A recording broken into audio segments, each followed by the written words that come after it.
We are live on YouTube. All right, folks. So I've got a great presentation this evening. I've got a great guest who's coming on. And I just want to go through a little bit of house cleaning here in the beginning.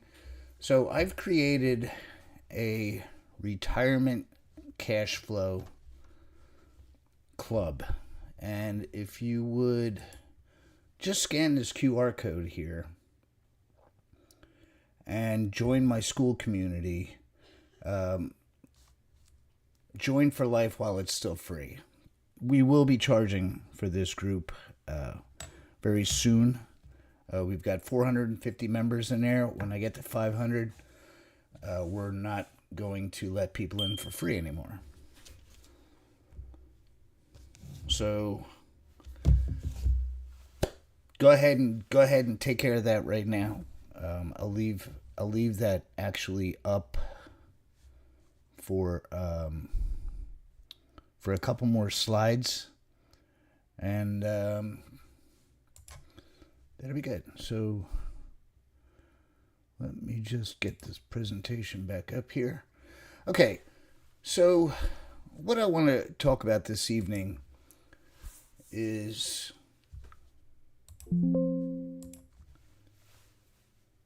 self-directed IRAs. The ERISA Act, the Employee Income Security Act of 1974. 1974 is 52 years ago. They incorporated. They actually put the burden of retirement into the hands of the employee, and hence we were able to create our own retirement. Instead of worrying about pensions, they put it into the hands of the employee. My first job, they offered a 401k plan, and I'm like, what the heck is that? I don't want to do that. I'm never going to be old enough to retire. I'll be dead by then. And so they made the decision and put it into the employee's hands. And now, 50 years later, I'm retired, and had I really built up my retirement account from 1974, when I actually entered the job force about 1977, it would be a different story had I known about self-directed IRAs 51 years ago, which is crazy. It's embarrassing for the country. Hence my passion to do these webinars.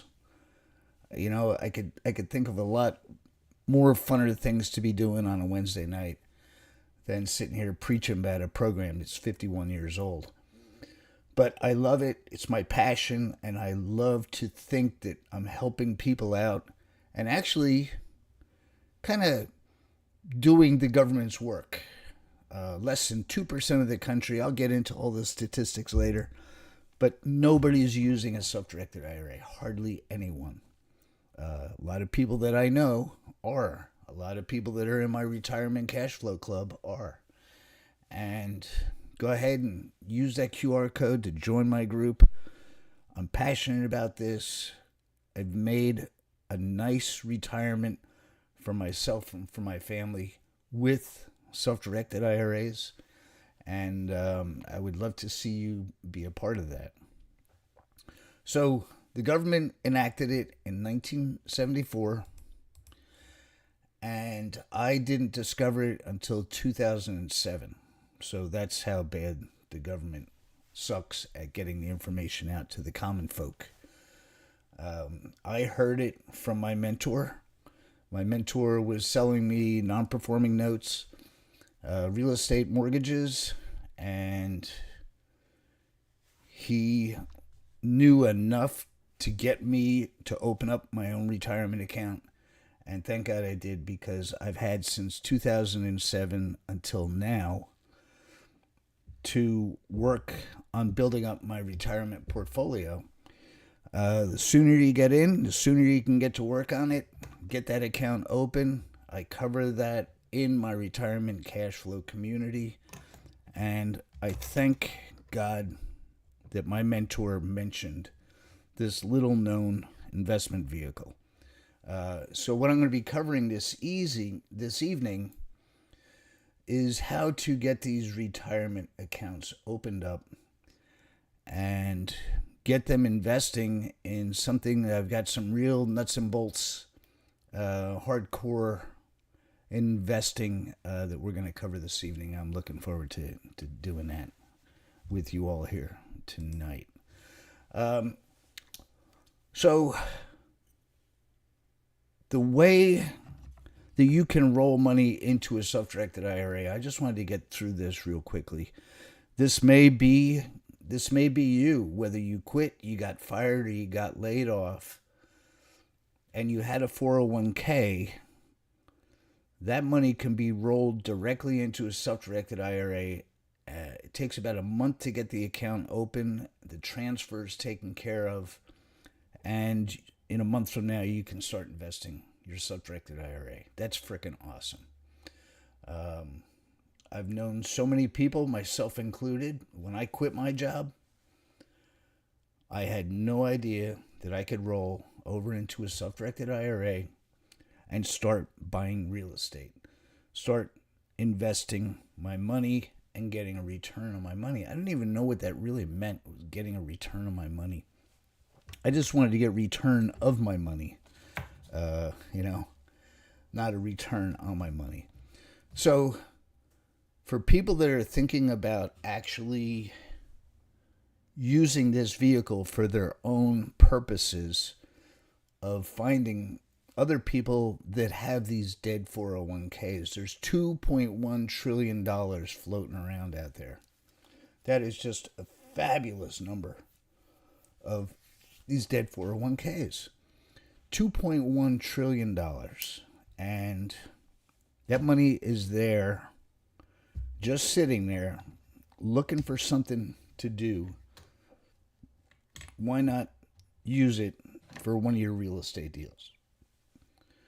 You may be part of this $2.1 trillion to say, yeah, I worked in two companies. I kept quitting and going to another company and quitting, going to another company. And I got 60 grand sitting there collecting dust.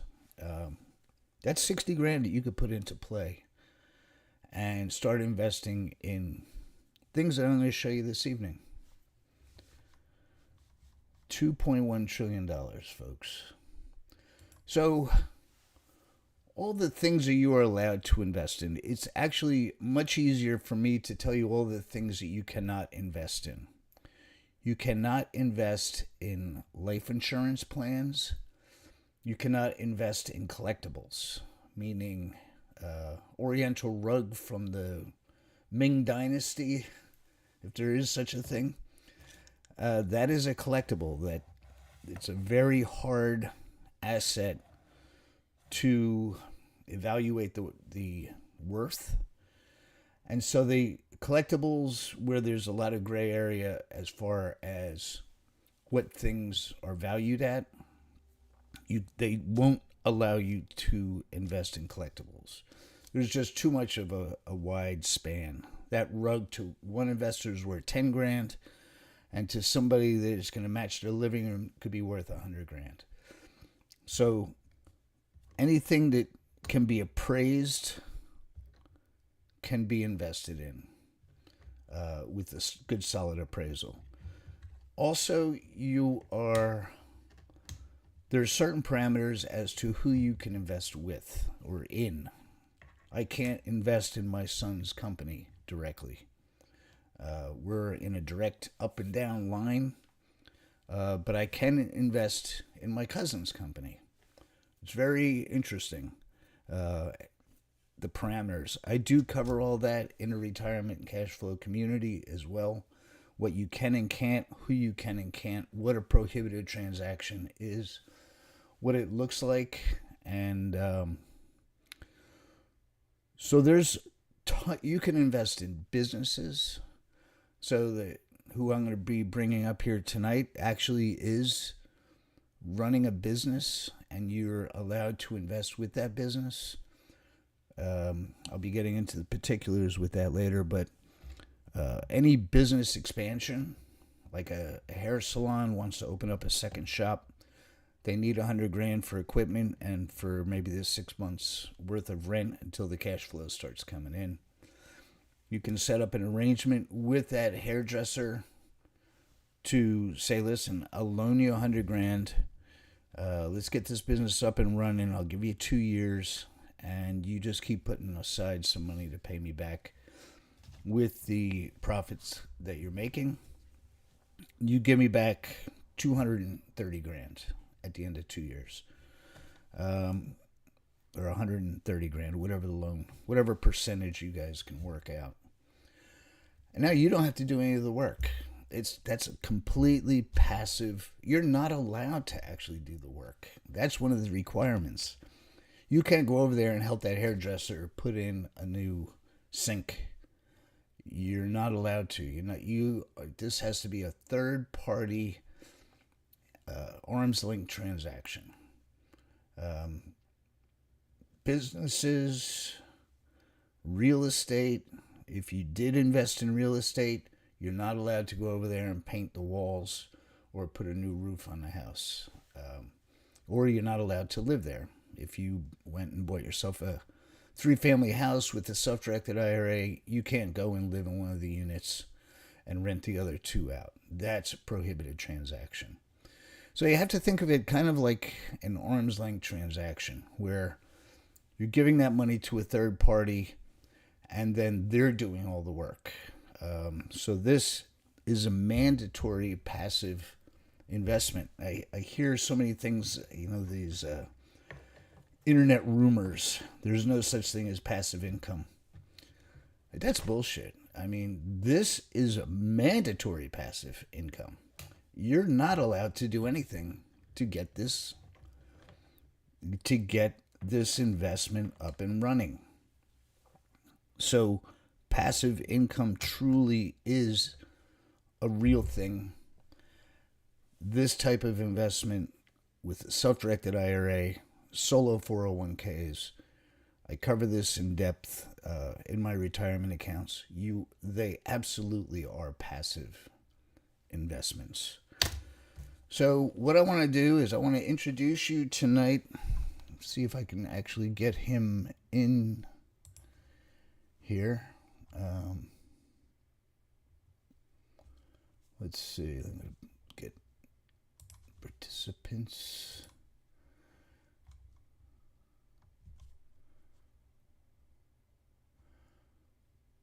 And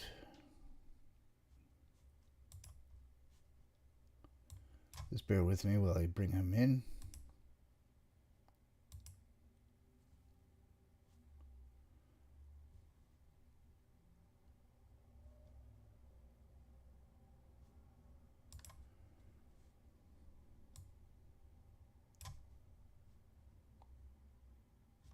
Hey, Al, I see you have a question. Can you go ahead and type that into the Q&A? I see you have your hand up.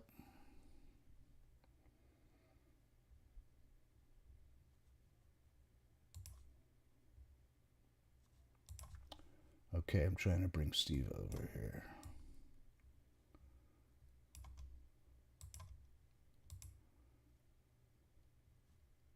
Oh, no problem, Al. I see it.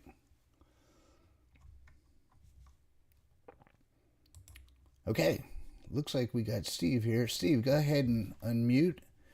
And so I want to introduce you to a guy that I met about 6 months ago at a real estate meeting, and he had a great presentation. I really enjoyed chatting with him. And I don't know, Steve, can you actually unmute? Can you hear me? I hear you. There we go. So Steve and I go back about 6 months. I'm kind of I know I am a good judge of character. And yeah, it looks like we're having a little video problem, Steve. I'm unmuted and um, I got the video open and the mute is off on my end, Mike. Yeah, I can hear you, but your video is not good. Hmm. So I'm just gonna turn your video off. I don't know if you got a camera Okay. issue. I'm just seeing a bunch of stripes over here.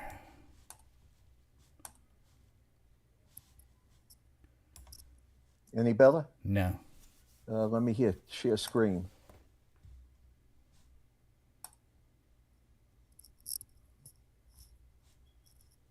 Still nothing, huh? No good. Okay. No. If you could just turn your video off, that would be good. That Okay. would make Okay, good. I got the video off. That's better. Thank you. Okay. So Steve and I go back about 6 months. He had a great presentation, and I'm like, so Steve, like, how long you been doing this? And so Steve, let me bring you on and maybe introduce yourself. That'd be great. Okay. Uh, my name is Steve Feldman. My company is Garden State Fix and Flip LLC. I live here in New York City, but my company is based in New Jersey. And for the 35 years I've been working in real estate, I've been working in New Jersey. Long story how I got there, but I enjoy being there. Right now, the last 3 or 4 years, I've been specializing in Union and Somerset County for a fix and flip business, which began in 1990 part time, and I started in 1995 full time, and I've been doing it ever since. That's amazing. It's such an intense. I did, what did I do? 5 flips when I quit my job in 2005, and I even bought the house next door to me over here. Probably the worst idea you could do. I knew the kids over there were having marital problems, and I had been in the house a couple of times. It's the identical house to mine, except mine has an addition upstairs. Theirs has an addition out the back, and it was more of a, I don't know, a fun venture than anything.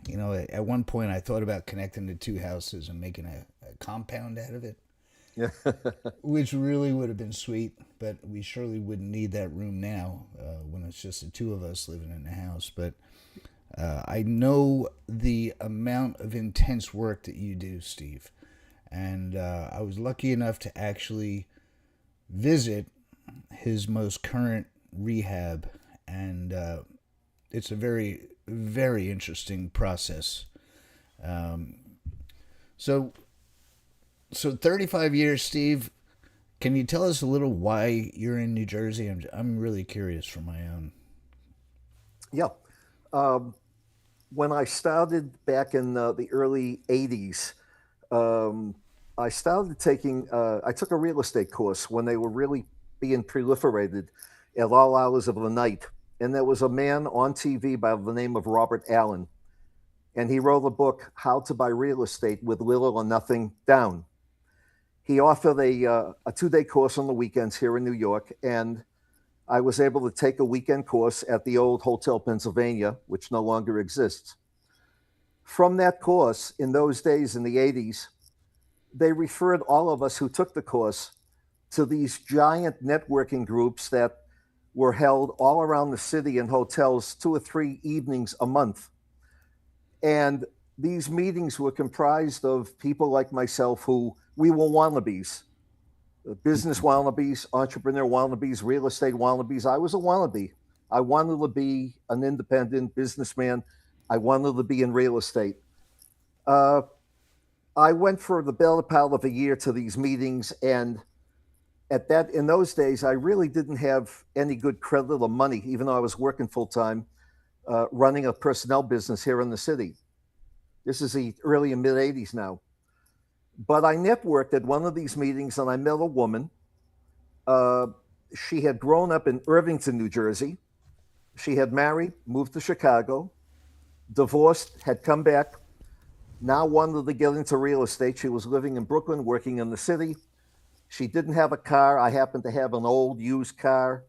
So we found each other by networking in the group. And we used my car after work at night. We went out to New Jersey. We drove around. And her one major requirement was she would buy real estate, be a partner of mine, but she wanted to go to Irvington, New Jersey. In those days, I didn't realize how poor, how rough Newark and Irvington were. But she had grown up there, and she wanted to go back. She had heard or read in newspapers that these areas were coming back. We went out a couple of nights after work, and we saw hundreds of boarded up houses. Most of them were HUD foreclosures, some were VA. And in front of one house, we saw a couple and a gentleman coming out. It turned out the gentleman was a broker. He gave us his card. We called him. We wound up going out with him a couple of nights later. He introduced us to the concept of making offers on HUD foreclosures.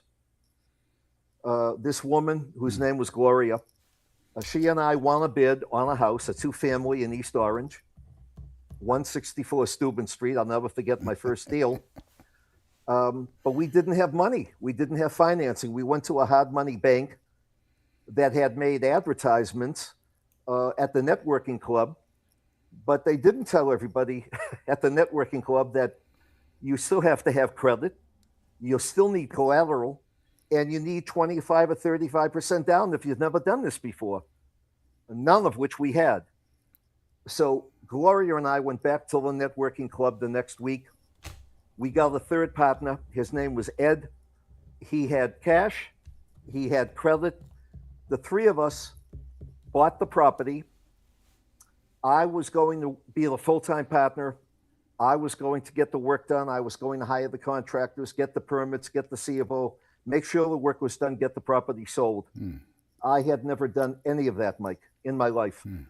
I had sold houses. I had rented apartments back in Boston. I had been a property manager in training in Boston, but I had never been in any way rehabbing a property or responsible for selling it. But I worked my way through it, and 7 months later, we sold the house, and we each walked away with $7,200. And I was sold. I was in full time. Ed did a couple of future deals with me after that. Gloria had enough. She had the one. She took the money. She enjoyed it, but that was it for her. And once I got that one house under my belt and I was working on it, I got contractors to work on it. I made other offers. I went back to the group. I networked. I found more people. And I've been very fortunate in most of the 100 deals I've done. I've been able to use other people's money. And I prefer it that way. I can put my money aside for other things. In this case, a real passive income project that I've discussed with you, Mike, in the near future. I'd like to buy an apartment building or complex for retirement someday. But right now, the cash that you make, or the cash that I can make for my investors with the returns I give them, and for me, is nothing to sneeze at. And I love what I do. So that's how it all started. That's why I'm in New Jersey, and that's why every deal I've done has been in different parts of New Jersey, primarily Essex County and Middlesex. But right now, Union and Somerset are areas that I'm trying to become a specialist in by knowing the markets. Yeah, I grew up in Union City County. Halls. Yeah, Yeah, and that's what brought me to tonight with you. very cool, very cool. And 35 years of that, and you really get to learn the ins and outs. I'm sure that you do a quick walkthrough of a house, and it's like the numbers are just rattling off in your head. Yes, yeah. So we're going to be covering the numbers on Steve's deal towards the end. So please hang around, and we'll give you what I think is. I'm a numbers guy. I love I love seeing what other people do. I love seeing how other people make money, and the numbers really tell the story. So I want to go through a couple of things here. I keep hitting the wrong button here. Okay.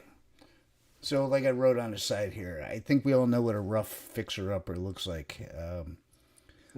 Tell us a little bit about this story, Steve, without giving Okay. away the numbers. Yep. The picture on the left was the rec room, or what I decided to make a dining room when we purchased this house in Hillside, New Jersey, the one we're closing on this Friday, 2 days from now. That was a fireplace that the previous owner had bricked off. We don't know why, but when we took off that wood that you see there, the paneling, it was all bricked in. So what we did, I had my contractors renovate the room. We made it a gorgeous, beautiful dining room. We opened up the kitchen, which I think you'll see in the later picture. We opened it up, put an island in. I purchased an electric 43-inch fireplace, which we placed in front of that fireplace with a remote control, and the after pictures, which I think you'll see on the video, Mike, is just gorgeous. So that became our dining room, a dining area. Off to the left, we had the French doors, which sliding doors, which open right up to a huge deck. We replaced most of the wood. We put a primer on, and we put an outdoor paint on that deck, which is a big one, and it opens up to a huge backyard. The picture on the right is one of the bedrooms that we were renovating, putting up new walls, putting up sheetrock, plastering, getting ready for paint. Nice. So I'm not going to get too much into the before pictures. Man, I keep going the wrong way. But these after pictures are just stunning. I mean, I was in this house. I was in this house at the end of November. It was cold in there. You know, you could see your breath. It was so cold. And I'm like, man, I really got to hand it to this guy. Like, I remember these days. And these after pictures are just, I have to just stay with these things. So here's that room where you could see all the plaster work that was being done. Just fantastic, and and it looks like the heat is on and everything now. Yeah, this is the master bedroom, which is on the second floor, Mike. And Nice. the picture you held up just prior to this with the two chairs is a little sitting area right outside of this room on the second floor. Yeah, that's the sitting room. Just to the right is the entrance to the bedroom. Very nice. Now, this is in Hillside, New Jersey. Yep, on Plymouth Road, Hillside, New Jersey. Yeah, and got good news about the way it's sitting right now as of March 11th. Closing, right? Yep, Friday at 2:30. That's sweet. And so, now here's the kitchen, and that's the island which we built. We on the right side of the island there was a wall there, and there was a very small kitchen. I love to open up my houses. People nowadays love open concepts, even on the older houses. And this house was built, I believe, in the early 1950s. So we really opened it up. I bought Samsung appliances, designer appliances. I put in a Wren kitchen, W-R-E-N, Wren. They were all over TV in October, November, December. I buy stools from Amazon. You see a couple of them here. I hired a stager, and this is the first time that I hired a stager that actually brought furniture in. In the past, I've had stagers who would just bring in some artwork, some flowers, a couple of towel racks, maybe a couple of tables. But this time, my agent at Coldwell Banker, who I love and depend on, brought in this gentleman, this company, and he brought in furniture for each and every room. Serious. And it was there until actually tomorrow. He's picking up the last few pieces prior to the closing on Friday. But the house just looked, as you said, it looked so lived in and so gorgeous. I picked out a gray paint for the body of the inside with a white paint for the trim.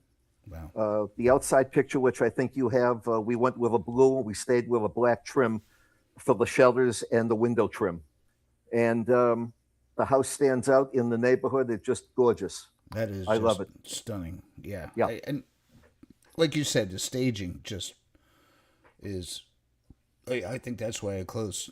That's why it sold so fast. It's like I could picture living there with the this nice eat-in kitchen and space. I don't know. It's just Mike, definitely. you may not believe it, but when the inspector from Hillside came in a week or so ago to look at it for the C of O, which I needed, he made the same comment that you just made. He walked in. He's familiar with me. This is the third house I've done in Hillside. He walked in. He said, "Mr. Feldman, I could move my family in here right now. I love this." Yeah. Needless to say, we I picked up the C of O a couple of days later. But yeah, the staging makes such a difference. We had two open houses, as I told you, Mike, on the most frigid weekend back in February. I don't remember the dates, but it was the Saturday and Sunday that we were told these were the coldest temperatures of the year for New Jersey and New York. And I let my young lady Sandy do the open houses, and she couldn't believe how many people came out on the Saturday and the Sunday. And by Tuesday, we had two offers. One, as I told you, was 10,000 above asking, but they wanted to close in April. One was $100 above asking, and they were willing to close quickly. That's the one I took. Got it. And so you brought up a good point before. Why it pays to stay in the same communities that you're familiar with is because you get to know the inspectors. Yeah, yeah, You get to know the people, and they're like, "Oh, Steve, I don't have to worry about him. He's not gonna cut corners or and that's important.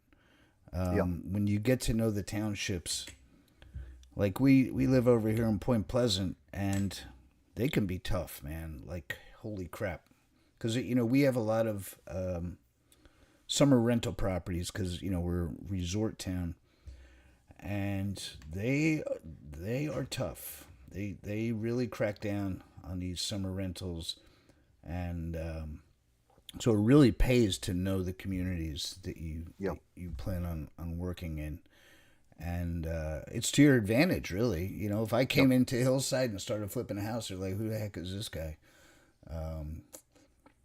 So that's a big plus too. yeah, So yeah, to move all this furniture in, man, that's crazy. It's crazy cool. yeah. This is the living room with the stairway going up to the second floor master bedroom. We kept the original hardwood floors in the house, but we put down luxury plank flooring in the basement and luxury plank flooring on the second floor. We put nice tile. Like you might have a picture of the kitchen that shows the tile we put in, luxury tile in the kitchen that was different. But the hardwood that you see under the carpeting here is in the two bedrooms on the first floor, the hallway, and the living room.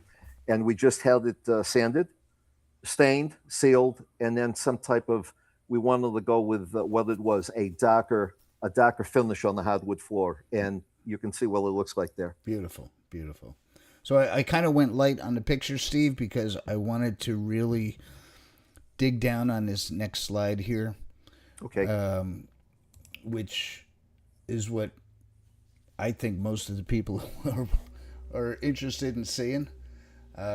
This to me, like I call this the good part. That's Yep. it's like, okay, how did we do here? So purchased it. Now, how, without giving away your trade secrets, how are where do most of your potential purchases come from? I've been lucky up to now, Mike. They come from my agent, Sandy, who I've worked with for about 30 years. I've not been exclusively with her except for the last 3 years.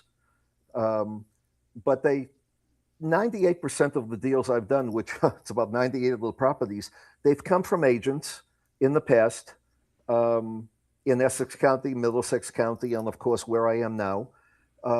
Sometimes an attorney that I'm working with or an asset manager that I might be working with will call me if they know that I have money available, if they know I'm working in a particular town, if they know I can act very quickly because I'm a cash buyer, thanks to my investors.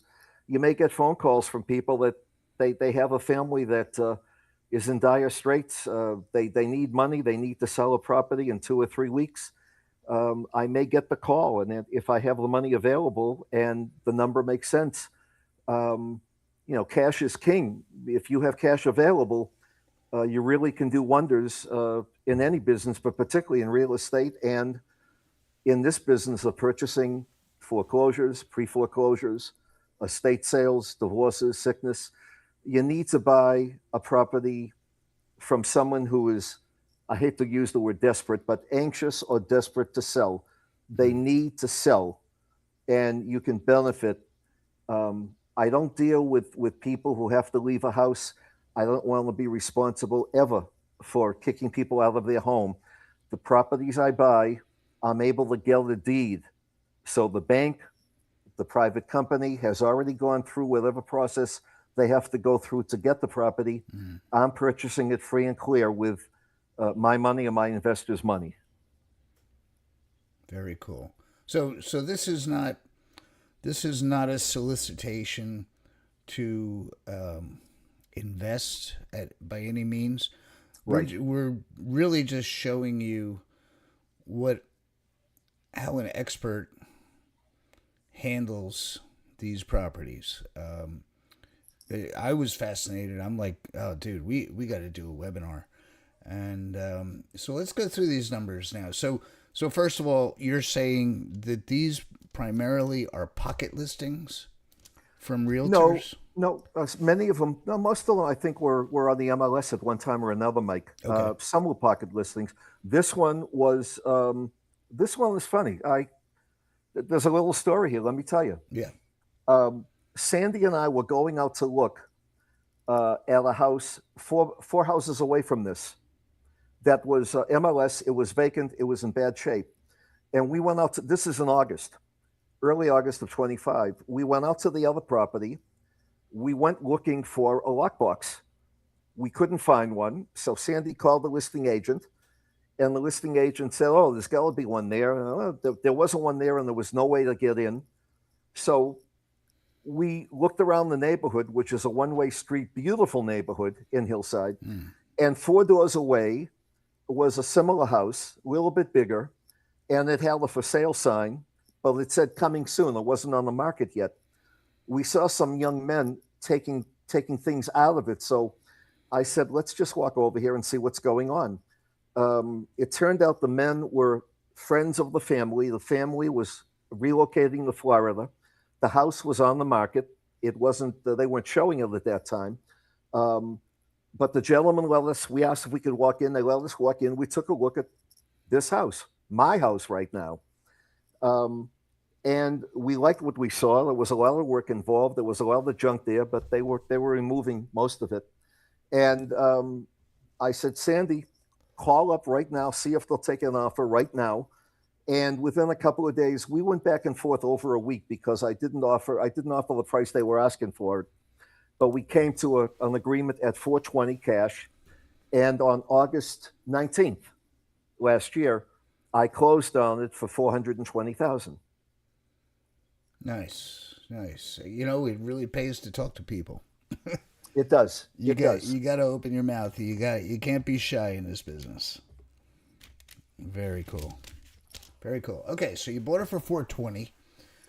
So 65,000 in rehab. That's paying the contractors, buying material. Yeah.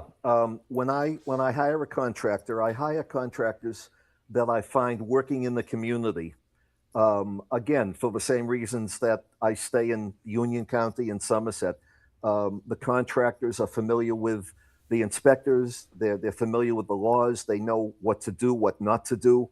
We don't want to cut corners. I don't want to cut corners because I want to get or I have to get a C of O or a C of H. I don't want to cut corners because I'd like to get top dollar when we finish the house and sell it. You don't want to be trying to fake out the buyers, people who are paying 500,000, $600,000. They expect quality. And we pull in the central air. There was no system here. We pulled in central air, brand new system. We pull in new windows. We put screens on some of the windows that were there that didn't need to be replaced. But I always have my contractors give me a price which includes everything. I don't have time to go buy materials. I want to be out there finding real estate deals. I want to make deals. I want to negotiate. So I want the contractors give me a price. I'll walk them through 2 or 3 contractors. I don't always go with the cheapest one. The one I went with here was the second highest, but he had done work for me before in Plainfield, New Jersey, and I knew the kind of work I would get. And even though it was a little bit more money, it was within my budget. It was within what I thought the job should be. So I went with him. And as you can see, the 420 and the 65, I borrowed 475 from one of my regular investors, a school teacher who's retired and a neighbor of mine. And that allowed me to put this deal together and get the work done. School teacher who's got it together. Yes. Yes. Good for her or him. So the time frame for this, you're in less than 7 months to close. Is that typical? I'm going to be very transparent with you and the audience. We should have been out of here. The work should have been done by November 30th. And the property I should have closed on it by January 15th, January 30th. Now, contractors, it doesn't matter who they are, how expensive they are, how licensed, how experienced they are. Contractors, by the nature of their business, their profession, always have something else going on. And you need to manage them. You need to manage the contractors. You need to be on top of them. You need to be out at the property, whatever you're doing with them. You need to be looking at them, if not every day, every other day, looking at the work, checking the quality, being on top of them. We had issues with the weather. We had issues with being able to landscape in the good weather. We had issues with one inspector who was sick. And in these small towns, when one inspector is sick, there's no overlap. But overall, the contractor was busy for about a month and a half on another project he was committed to. And that made this project a little bit late. I like to be in and out in 3 to 5 months. That would be more typical. But I'm very happy that within 7 months, I was able to buy it, rehab it, market it, and close on it. And March 19th, next week, would be 7 months. So we're just within 7 months. And again, as I mentioned to you in the past, Mike, whoever my investors are, they're all short-termers. They want to be in and out within the year. They don't want to be in for a long term. So flipping it's just right for them because they get their money back 3, 4, 5, 7, 8 months. They've got their money back. It's a great return, as again, you and I discussed, 8, 9, 10%, and they're very happy. Yeah. Yeah, you can't get that in a CD, that's for sure. No. And at the banks, I see ads now for 3 or 4 something at Chase Bank in my building. This is just wonderful. This is great for me, and it's great for people who, again, want the benefits of maybe owning real estate, but not the headaches of managing it. They just want to make money. Yeah. And no points like a hard No money points. loan would be. Nope. No, it's so wonderful working with people like the people you work with, Mike, because it's very quick. It's very clean. There's a mortgage. The people get a mortgage. The property is secured with a first mortgage. The people who invest with me, they know where the property is. They can go see it. They can show it to their friends. Hey, my money bought that property. My money is fixing that property. Isn't that cool? Whatever they want, everything is transparent. No secrets, absolutely none. It's a exciting, wide open business, and people should be proud of what they invest in, and I'm proud of what I do with it. Yeah, it's exciting. I've got 2 real estate projects going on in Puerto Rico right now, and my money is involved. I'm up here freezing my butt off, and they're down there working, and it's exciting. I'm like, send me a video, man. I'm coming down. You know, it's fun. It really is fun. Well, cool. So, Steve, I'm going to open this up to Q&A, and please just go ahead and put your questions in the Q&A box or in the chat. We'll find them one way or another, and fire away. Whether you have questions about self-directed IRAs, you have questions for Steve on how he's doing these fix and flips, questions about Retirement Cash Flow Club. Bring on any questions you have, folks.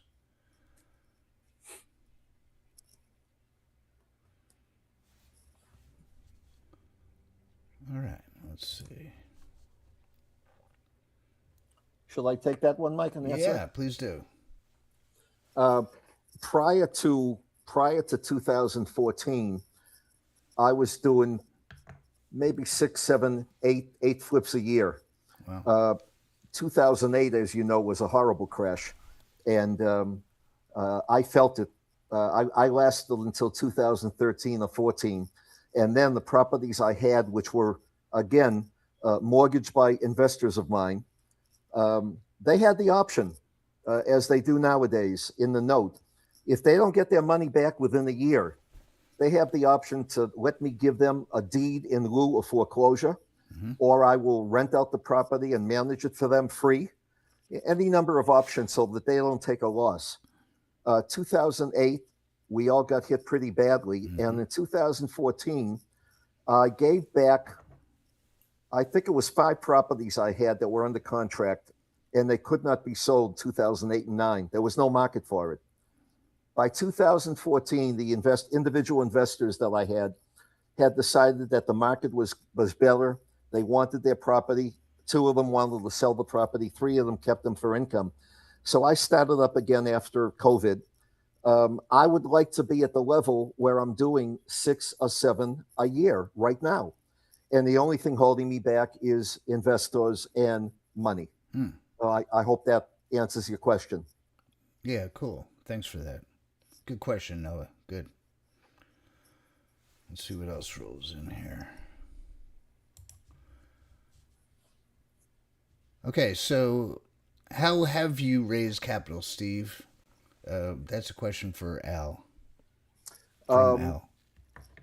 In the 90s and the early 2000s, there were a lot of the real estate investor associations all around the country. Many of them exist now, but the one that I was very fond of and attended religiously was called the Garden State Real Estate Investors Association. It was a charter member of the National Real Estate Investors Association out of, I think, Chicago. And they were big groups of people. And I went in and I networked. And by 2003, I had met 6 or 7, I say people, but there were a couple of couples, and I raised $3.5 million between them. And it was that money that kept me going through most of the 90s and the early 2000s. I also, in 2004 and 5, I dealt with a couple of hard money lenders, hard money banks that don't exist any longer because of what happened in 2008. But again, I really, really try not to work with a hard money lender because even though they claim to be able to close in 10 days or a week or blah, blah, blah, you still need an appraisal, an application. You need points. You need paperwork. You need this. You need that. And in my business, time is your biggest enemy. If I have cash in the bank, or if I have an investor who I know has money and they're ready to invest with me, I can go ahead and make offer after offer after offer. I can use my money for escrow, and I can do so much more with cash and private investors and do it faster. So that's how I raise the money, the private individuals. And it's those type of private individuals I'm still networking for when I go to the clubs like where I met you, Mike, back in October. Yeah. Same type of networking, the same spiel you heard me make, the elevator pitch for 3 minutes. That's how I try to raise money. Got it. Great question. Brookview Financial, do you remember them? Yes, I do. I never dealt with them, but I do remember them years ago. They were very big and they were very popular. A couple of my friends worked with them back in the late '90s, I believe. I don't hear about Brookview anymore. I don't I know don't what even happened know if to they him. exist. Do Yeah. you? No, I don't. But that was going to be my primary when I was flipping houses. I'm like, oh, I'll just use Brookview. And so, my wife was heavily involved in everything that I do, in a good way. Yeah. And she's like, "Did you see the application fee?" I'm like, "Yeah, but we're getting 300 grand. Who cares about? Yeah, but what if we don't get approved? We still have to pay for the application fee, and Yeah. we have to provide all of these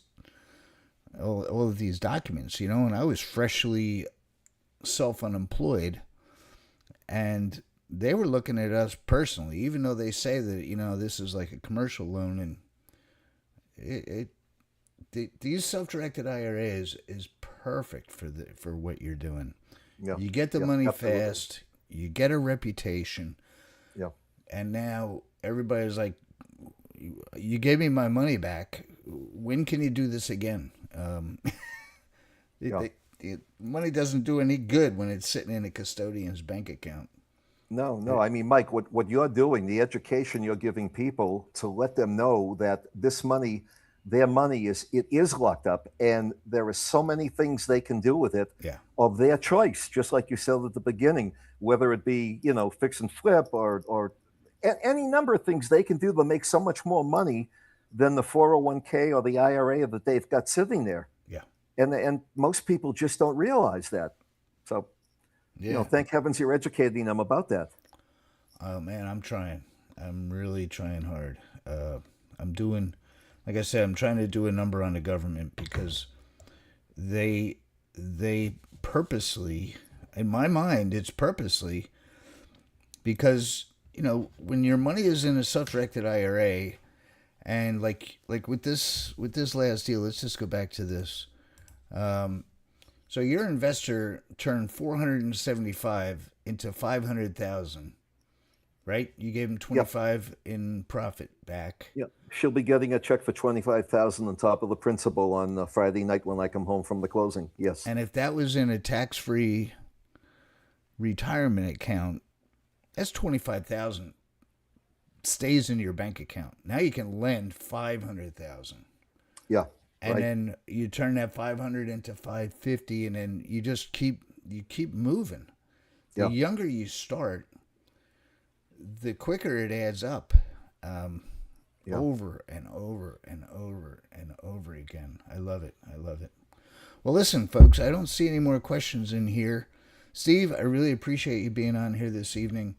My pleasure, Mike. Thank I've you. learned I've learned a few things, and I've been in this business a long time.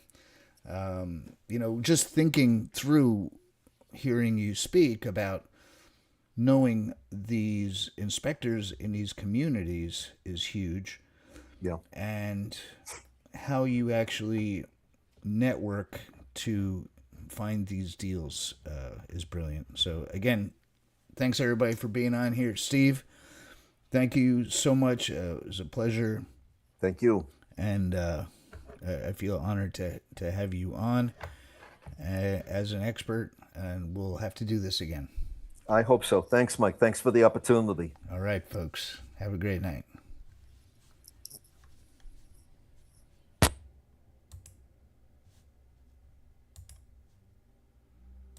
Recording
it so well that it's like we didn't leave any gaps for questions, you know?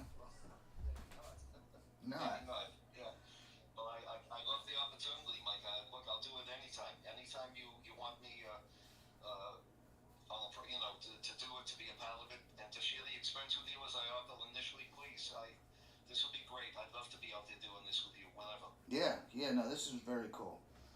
You know, it for for not getting questions, you know, there's I gotta turn off. Jimmy, my son is telling me.